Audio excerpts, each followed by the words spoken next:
when apartheid was at its peak, when it was against the law for a mixed race child to exist, and I survived. Quote unquote. I went through all this in a book of read, born a crime. Assalamualaikum and greetings. Representing Sekolah Menengah Teknik Johor Bahru, my name is ATIQAH BINTI BAKAR, your participant in this year's English category Anugerah Nilam Johor Bahru 2024 competition. This book over here is a masterpiece of Trevor Noah, sharing his very own experience living through apartheid as a debatably black person. You may ask why. Before we begin, allow me to introduce myself. I am someone who loves the idea of making money. If money is a person, it would be me. That is the reason why I am taking pengajian keusahawanan at my school. As a budding businesswoman, I am looking forward on having good character, great leadership skills, and high social skills. Being the class assistant monitor is one step taken to improve my leadership skills. I once played in the school's drama competition back in 2022 alongside my friends representing Johor in nationals. And guess what? We have managed to be ranked as the top 3. I had a wholesome experience socializing with new people and getting to know more about people's perspectives as we held conversations. Of course, great characters are played by great actors. Trevor Noah plays the perfect role as an idol. So please, take heed as I take you through my review. First and foremost, this book has a total of 2 editions. The first version was published back in November 2016, and the latest one I am currently holding was published on April 4, 2019. It is Trevor Noah, Born a Crime, an honest perspective on South Africa racial history. Apartheid, or Trevor rather say apartheid, is the South African government's policy on racial segregation. The term apartheid, derived from the French term "mettre à part," literally translated to separating, settling apart. They were divided into various tribes with various languages such as Zulu, Xhosa, Songa, Pedi, Venda, and more.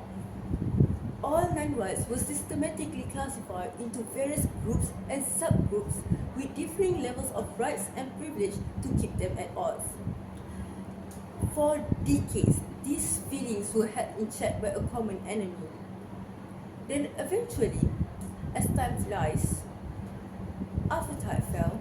Nelson Mandela, the anti-apartheid revolutionary who was imprisoned, finally walked free, and the black South Africa went to war with itself. This was the time frame when Trevor was growing up.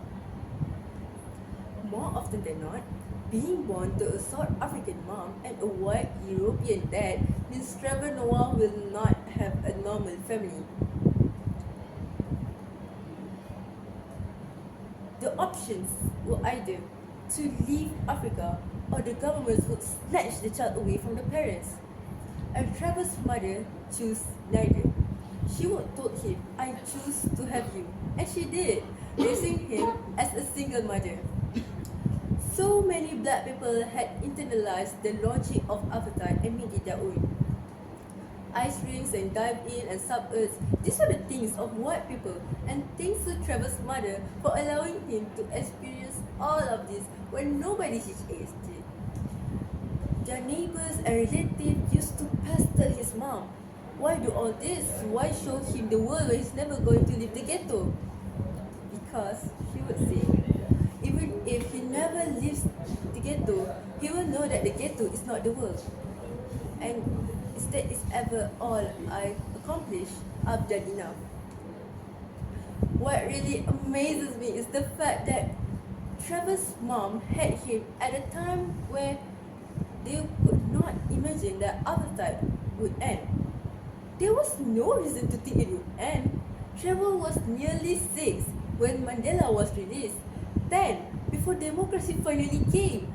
Yet his mother was preparing him a life of freedom long before they knew freedom would exist.